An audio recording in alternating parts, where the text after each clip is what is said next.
दोस्तों अगर वीडियो अच्छी लगी तो वीडियो को लाइक और चैनल को ज़रूर सब्सक्राइब कर दिया करें। हम लाएंगे आप लोगों के लिए इस तरह की और मज़ीद वीडियो। तो चलो फिर चलते हैं अपने वीडियो की तरफ। अच्छा एडास भाई, मेरा सौदा छोटा है या बड़ा है? ਉਹ ਮੈਂ ਕਿਹਾ ਨਾਲ ਇੰਚੀ ਟੇਪ ਰੱਖੀਆਂ ਵੀ ਛੋਟਾ ਹੈ ਤੇ ਬਸ ਇਹ ਹੈ ਵੀ ਬਸ ਹੋ ਜਾਂਦੀ ਤੇ ਹੁੰਦਾ ਮੁੜ ਆਪੇ ਕੋਈ ਹਿਸਾਬ ਲਾ ਲਾ ਵੀ ਛੋਟਾ ਹੈ ਕਿ ਵੱਡਾ ਹੈ। अच्छा हूँ आज रात है ਹੈਲੋ जी, सलाम अलैकुम। ਵਾਲੇकुम सलाम। ओ गल सुन, ये गल चंगी नहीं भाई, सर्दियां निकलियां वहिंदियां न ਹੈ ते तो आख्या भाई जानू आ एक दो त्रा जाड़े सबर करवा जा, मेरे घर वाले दा मुकाला मलीवे मैं तेनू मिलनी आ। ਹੈ ते आज हफ्ता हो गया है, ਤੇ ਹੁਣ ਤੂੰ ਅੱਡੂ ਮੱਸੇ ਹੋਇਆ ਬਣਨਾ ਹੈ। मैं आदा यकीन कर रात एडी औखी गुजरदी है ना भाई, हर पल जेड़ा ना तू याद बनी है। ਕੀ ਗੱਲ ਕੋ ਬਟੇਰੇ ਛਟੇਰੇ ਖਾਣ ਲੱਗ ਪਿਆ? और बस एक दोस्त आल गया, उस खवा दी थी मच्छी, ते मच्छी हुन तैनू पता है खट्टी खड़ी है तड़फाट अंदर। ਅੱਛਾ ते मैं आदमी को मिलने आ ते इयो तो कोई चारा बकर है आया कोई ठा ढेलदा। ਉਹ ਪਰ ਮੈਂ ਮਿਲ ਤਾਂ ਲਵਾਂ ਪਰ ਹੁਣ ਦੱਸ ਹੁਣ ਕਰਾਂ ਕੀ ਹੈ ਜੇ ਤਿੰਨ ਦੋਵੇਂ ਦੇ ਵੀ ਅੱਖ ਤੇ ਲੱਗਦੇ ਨੇ ਕਿੱਥੇ ਅੱਖ ਦੋਏ ਨੇ ਜੇ ਪਰਸੋਂ ਤਾਂ ਆਪਾਂ ਟੱਕਰਦੇ ਪਾਏ। ओए अब मच्छी खा बैठा, 8 दिहाड़े नहीं 8 घंटे होए ना। ਹੁਣ ਮੈਂ ਤੈਨੂੰ ਆਖਿਆ ਮੱਛੀ ਖਾ, ਇੱਕ ਤਾਂ ਮੁੜ ਤੂੰ ਮੈਨੂੰ ਤੰਗ ਵੀ ਬੜਾ ਕਰੇਨਾ, ਪਤਾ ਨਹੀਂ ਕੀ ਖਾਣਾ ਤੇ ਕੀ ਨਹੀਂ ਖਾਣਾ। और वेख अगर बंदा मिले तो 4 मिनट भी ना लावे हैं ਹਾਂ तो मोर ਇਹ पता ਕਿਹੜੇ 4 ਮਿੰਟ ਨੇ ਜਿਹੜੇ ਘੰਟਾ ਤੂੰ ਲੰਦਾ ਹੀ ਨਹੀਂ ਹੈ। और गाल सोन मोहब्बत ऐसे अनुवाद भाई, बंदा लग गया तो घंटा लगा रहे ते मोर बंदी घंटे तो मोहब्बत बाद भी बंदा अगले काम तो लवे। 2 ਘੰਟਾ ਮੇਰੀ ਕਾਂਡ ਨੂੰ ਕੜੋਲ ਪਿਆ ਰਹਿੰਦਾ ਹੈ। और ਤੂੰ वेख ਕਹਿਣਾ ਵੀ 4 ਮਿੰਟ ਹੁਣ ਤੇਰੀ ਕਾਂਟ ਨੂੰ ਕਰੋਲ ਪਿਆ ਤੇ ਸਾਡੀ ਹਿੰਮਤ ਨੂੰ ਦਾਦ ਨਹੀਂ ਹੋ ਦਿੰਦੀ। ਹੁਣ ਮੈਂ ਪਤਾ ਨਹੀਂ ਉਹ ਗੱਲ ਤਾਂ ਮੈਨੂੰ ਉਹ ਕਿਹੜੀ ਮੱਛੀ ਕਿਹੜੀ ਤੂੰ ਖਾਣਾ ਜਿਹੜੀ ਮੈਨੂੰ ਨਹੀਂ ਲੱਭਦੀ ਪਈ। ਓਏ ਓਏ औरत ਖਾਵੇ ਨਾ, ਹਾਂ ਮੈਂ ਤਾਂ ਤੂੰ ਆ ਇਸ ਦਫਾ ਦੋਵੇਂ ਰਲ ਤੇ ਮੱਛੀ ਖਾਣੇ ਤੇ ਫਿਰ ਮੱਛੀ ਦੇ ਤੜਪਾਰੇ ਵੇਖ ਤੇ ਵੇਖ ਕਰੇਂਦੀ ਕੀ ਹੈ ਮੱਛੀ। ਨਾ ਮੇਰੇ ਹੱਥ ਖੜੇ ਨੇ ਇਹ ਮੱਛੀ ਮੈਥੋਂ ਨਹੀਂ ਕਰਿੰਦੀ, ਜਿਹੜੀ ਮੱਛੀ ਤੋਂ ਉੱਥੇ ਮੇਰੀ ਸੱਜੀ ਕੱਢ ਲੈਣੀ। ਓਏ ਗੱਲ ਸੁਣ, ਮੱਛੀ ਉਹ ਆਉਂਦੀ ਜਿਹੜੀ ਖਾ ਤੇ ਕੱਢ ਲਵੀ ਵੇ। ਤੇ ਹੁਣ ਮੇਰੀ ਗੱਲ ਸੁਣ, ਉਹ ਪਿਛਲੀ ਵਾਰੀ ਵੀ ਤੂੰ ਆ ਨਹੀਂ ਆਉਣਾ ਬਾਈ, ਆਵਣੇ ਲੇਟ ਕਰ ਦਿੱਤੀ ਤੇ ਹੁਣ ਤਾਂ ਮੈਂ ਇੰਜ ਆਵਣਾ ਬਈ ਤੇਰੀ ਬਸ ਤੂੰ ਮੈਨੂੰ ਸਾਥ ਸਹੀ ਅੱਜ ਰਾਤੀ ਆਵਾਂ। ਮੇਰੀ ਗੱਲ ਸੁਣੇ ਨਾ, ਪਿਛਲੀ ਬਾਕੀ ਕਿਹੜਾ ਤੂੰ ਲੇਟ ਆਇਆ ਉਹ ਕਸਰ ਤਾਂ ਤੂੰ ਕੱਢ ਲਈ। ਲੇਕਿਨ ਵੇਖੇ ਨਾ ਅੱਜ ਰਾਤੀ ਵੀ ਮੋੜੇ ਵੀ ਮੋੜ ਮੰਜੀ ਮੈਂ ਪਾਉਣੀ ਅਗਲੇ ਕੋਠੇ 'ਚ। ਅੱਛਾ ਨਾਲ ਦੇ ਚ ਵੱਡੇ ਚ ਨਾਲ ਵਾਲੇ ਹੁੰਦਾ ਬਾਹਰ ਬੂਆ ਬਾਜ਼ਾਰ ਲੋ। ਹਾਂ ਹਾਂ ਹਾਂ ਹਾਂ ਉੱਥੇ ਬੂਆ ਨਹੀਂ ਖੜਕਾਉਣਾ, ਉਹ ਦੋਵੇਂ ਖੰਗੂਰੇ ਮਾਰਨੇ ਨੇ। अच्छा यानी कि तू समझ वैसे भाई मैं आया खलोता। ਹਾਂ ਲੈਟ ਹੋਣੀ ਬੰਦ, ਦੋਵੇਂ ਅੱਛਾ। ਖੰਗੂਰੇ ਮਾਰਨੇ ਨਹੀਂ ਤੇ ਇਸ ਗੱਲ ਦਾ ਵੀ ਧਿਆਨ ਰੱਖਿਓ ਉਹਨਾਂ ਵਿੱਚ ਸਿੱਧਾ ਆਵੇ ਤੇ ਖੰਗੂਰਾ ਮਾਰ ਕੇ ਜੁੜ ਜਾਵੇ ਤੇ ਕੋਈ ਹੋਰ ਭਲਾ ਮੈਨੂੰ ਵਾਰੀ ਲਾ और ਜਾਵੇ। ना ना अगली गाल तू वे सीधा नहीं जुड़ना इस दफा मैं हुन तेल भी लई आवना, ठीक है ना? ਕੀ ਲਈ ਬਣਨਾ सरयों वाला तेल लई आवना, ਹੈ? और तेल नाल काम सौखा हो जांदा पता ही। ਮੈਂ ਯਾਰ ਕੰਮ ਮੈਨੂੰ ਨਹੀਂ ਵਾਰਾ ਸਾਰੀ। और गाल सुन सारी जिंदगी तक खदो से ਨਾ ਨਾ ਨਾ ਜਿਹੜਾ ਕੁਝ ਕਰਨਾ ਹੈ ਤੂੰ ਕਰੀ ਮੰਗਰੂ ਮੈਂ ਤੈਨੂੰ ਨੇੜੇ ਨਹੀਂ ਆਵਣ ਦੇਣਾ। और कुछ नहीं होंदा तेल ला ਪਿਛਲੀ वेख ਵਾਰ वेख ना ਮੈਂ ਜਾ ਕਰੀ ਆਈ ਤੇ और तेल लगो हो सी ना तो आवन जावन बड़ी आसानी होसी, सौदा खोलते लगदा है। ਨਹੀਂ ਤੇ ਉਹ ਅੱਗੂ ਕੀ ਨਹੀਂ ਆਵਿੰਦਾ ਜੋ ਇੰਦਾ ਜਿਹੜਾ ਮੰਗਰੂ ਖਾਣਾ ਕੋਈ ਸਵਾਦ ਆਉਂਦਾ ਹੈ। ਇੱਕ ਤਾਂ ਇਹ ਪਤਾ ਇਹ ਤੈਨੂੰ ਆਦਾ ਤੇ ਕਿ ਤੂੰ ਸਾਰੇ ਜਿਤਨੇ ਇੱਕ ਤੁਸੀਂ ਮਰਾ ਦੋ ਤੁਹਾਨੂੰ ਸਾਰਿਆਂ ਨੂੰ ਆਦਾ ਤੇ ਇਹ ਮੇਰੇ ਵਾਲਾ ਜਿਹੜਾ ਉਸ ਵੀ ਮੰਗਰੂ ਲੈ ਲੈ ਕੇ ਆਪ ਪੀਰ ਬੇਟ ਮਾਰ ਲਈ। ਹੁਣ ਤੂੰ ਚਾਹਨਾ ਵੀ ਤੇਰਾ ਨਾ ਤਾਂ ਤਾਂ ਮੈਨੂੰ ਬਾਲ ਕੋਈ ਨਾ ਹੋਵੇ। और गाल सुन यार एक बात आई, ਉਹ ਵੀ ਟੈਕਸ ਦਾ ਸ਼ੁਕੀਨ ਹੈ ਤੇ ਤੂੰ ਟੈਕਸ ਦਾ ਸ਼ੁਕੀਨ ਹੈ। आज राती तेल लावन दे ਹਾਂ ਤੇ ਤੈਨੂੰ ਬਾਲ ਬਣਾ ਦੇ ਅਗਲੀ ਵਾਰੀ ਬਸ। ਹੋਰ ਦੱਸ ਇਹ ਅੱਜ ਰਾਤੀ ਤੋਂ ਬਾਲ ਮੰਗਰੂ ਬਣਾਉਣਾ ਹੈ ਕਿ ਬਾਲ ਬਣਦਾ ਹੈ ਗੁਮ ਐਡੀ ਵੀ ਫੁੱਦੂ ਕੋਈ ਨਹੀਂ ਜਿੱਦਾਂ ਤੂੰ ਮੈਨੂੰ ਫੁੱਦੂ ਲਾਈ ਬਣਨਾ।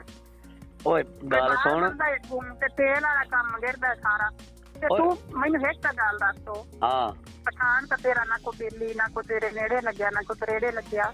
ਇਹ ਪਠਾਣਾ ਵਾਲੀ ਆਦਤ ਤੈਨੂੰ ਕਿੱਥੋਂ ਪੈ ਗਈ? ਪਠਾਨ ਘਣੇ ਪੇਠੇ ਦੇ ਸ਼ੌਕੀਨ ਹਨ, ਮੈਂ ਤੇ ਸੁਣਿਆ। ਉਹ ਮੈਂ YouTube ਤੇ ਡਿਠਾਈ ਉਹ ਕੀ ਬਣਾ YouTube ਆ YouTube ਆ ਜਿਹੜੀ ਤੇ ਵੀਡੀਓ ਨਹੀਂ ਚੱਲਦੀਆਂ ਗੰਦੀਆਂ ਇਹ ਗੰਦੀਆਂ ਫਿਲਮਾਂ ਹੀ ਤਾਂ ਤੁਹਾਡਾ ਆਗ ਮਾਰੀ ਜਾਂਦੀਆਂ ਨੇ। ਆਈ ਸਮਝ ਮੇਰੇ ਵਾਲਾ ਹੁੰਦਾ ਮੈਂ ਮੋਬਾਈਲ ਕੱਢ ਲਵਾਂ ਤੇ ਉਹ ਬਲਾਈ ਦਿੱਤੀਆਂ ਨੇ ਨਾ ਜਿੰਦਾ ਹੱਥ ਸਹੀ ਸਾਫ ਹੀ ਨਹੀਂ।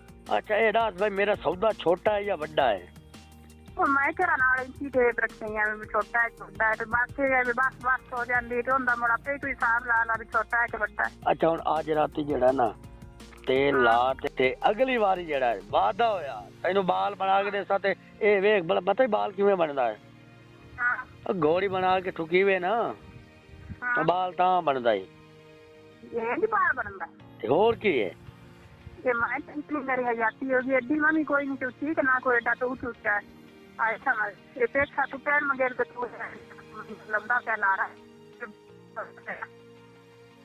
पीछे पीर कतीर चल बाल में बनना जिवें तू बाल बनदा वरना ओ गल सुन ते नाल हुन वादा जू कीती खलोता तैनू एक बाल बना देसा ये एक बाल बन गया कहीं बाले जेड़ा है ना मेरी दूई तरफ गया वे ओ कुछ नहीं दबा एक दो बारी बोलो तकलीफ होसी थोड़ी बहुत बाल सेट हो जासे पिछले बाकी भी तो है नहीं आख्या और एक कुछ नहीं हुंदा हुन गल सुन आज राती हाँ। मैं पिया हुंदा खावन नु की लाया वां दस की खासे और केड़ा केड़ा पाए करी कढ़ाइयां खोल बननियां ने तू अपना काम करी ते जावन वाला बनी खावन पीवन नु चक्कर पै के तो ना मैं को साइयां पैर पवे अच्छा हुन गल सुन अगली टाइम अगर ना होवे हो जाता तो तेरे खाना नमूना बन जाना ओ मेरी गल सुन मैं खादी वा ना मच्छी ते टाइम होना कोई नहीं तेल मैं ना तू पहले ला रखी हाय एक मिनट फ्लोर बोली ना अच्छा हाँ हुन दस मैं आख्या मैं अमसा ना इवें जल्दी जल्दी च ते मतो टाइम ना होवे तू तेल उत्ते ला ते रखना है नहीं तेल में पहले 2.5-3 घंटे ला के पै जाओ और नहीं जरा मेरे आवन दा टाइम होवे ना भाई तेल जो लगा खलो तुसी ते आमदे आ ते माले शुरू कर दिसा है नहीं तो मेरे नाल कोई सारी बात नहीं करनी कोई टोक टोक नहीं करना तू ओ गल सुन ओ जल्दी जल्दी सुन अगली गल सुन ना भाई सौदा फिट होवे सी आपा गल्ला कीती रखसा है सौदा विच लगा रहा सी ना अपने काम नु तू आपा गल्ला कीती रखसा है नहीं ये गल्ला नहीं आंदियां जेड़ी गल्ला तू मैनू लंदा वरना है ना ये मेरा सोना गल्ला जेड़ियां ना मैं सारियां समझदी पईयां तेरियां लेकिन एक गल आई हां तू मैनू ना कोई नहीं आंदी और तू जिवें दिल करते कर ला अच्छा तेरी तू हां तो मैनू आ तेल तू दा ला नहीं ना मैनू बड़ी कागड़ चढ़दी है इस काम तो अच्छा थोक ला लिसा बस तेल तेल ना देना थोका वाला काम सही है मैं जो आंदी पईयां भी मैं पिछा तैनू गवानी नहीं देना ते मुड़ तेल ते थोक वाली गल की दवाई तो मुड़ बाल नहीं बनावना कमली बाल नहीं बनावना बाल दे विचेरे च मुकरी गया भी तू मगरू बाल केड़ा बनदा पे मैनू तो इस गल दी समझ नहीं लगदी और समझे कर इहो तो तैनू पता कोई नहीं हां भाई तेरे कोल जेड़ा दो सिस्टम है अगू पिछू वाला इवें संगड़ा रहे मैं ना पिछू डोबा ला ते ना ते फिर अगू चले जासा भाई चलो ठीक है पर मैं तेनू मेरी गल नहीं समझदा पिया तू अच्छा मैं तेनू ये आंदी पईयां भी हुण जिवें तेरा दिल करदा ना तू कर ला ओवें चलो चलो ठीक बाकी अच्छा मैं तेरी कोई नहीं मननी चल हुण गल सुन राती मैं आंदा पिया तेल लाई के आवां या इंजे आवां गल आखरी है तेल दा कोई नहीं रोला तेल मैं ले लेंगे चलो ठीक है तेल रख ते राती 12 बजे मैं आंदा ठीक है होवे कि कोई और भी चल जाती पिया हां सरें दा होवे कि मिट्टी दा ले लवा मिट्टी दे नाल हर शा नहीं सरों दा होवे में तिलकरी जावे यार गल नहीं दारू ते नहीं है भी मैं मिट्टी दा ले लेनी है बेल ता ओ जेड़ा है ना चक्की नु लगन वाला तेल पिया है घर अकाला वो जा लेनी है हां वो काला वो भी चल से हां कहीं तक कौन रोला के सारा महीनों है ना ओ यार तो मैनू रोला कोई नहीं होना मेरा जोर कोई नहीं लगना नहीं हो तो गल है मैं ये लेकिन जेड़ा है ना पिंडा तो मेरा चोखा काला होना अच्छा चलो ठीक है राती मिलने हैं ठीक है मैं अमदा पे अंदर कोल आई राती फिर आज फाका पटेने हैं बिबू एक आके बुआ ना खड़कावी दो सबूरे तो मारने ने ठीक है मैं हौली के बुआ खोल लईसा ओके हो गया ठीक है जानू ठीक है मैं मिली हो के मोटे ने मिस कॉल करनी आके ठीक है ओके दोस्तों हाँ तो दोस्तों ये थी पंजाबी ऑडियो रिकॉर्डिंग आप लोगों को कैसी लगी अगर वीडियो अच्छी लगी हो तो वीडियो को लाइक और चैनल को ज़रूर सब्सक्राइब कर दिया करें और एक प्यारा सा कमेंट भी लाजमी कर दिया करें कि आप कौन से शहर से मेरी वीडियो ये देख रहे हैं। तो फिर मुलाकात होगी नेक्स्ट वीडियो में। ओके बाय बाय टाटा एक कमेंट करना लाजिम है आप लोगों पे।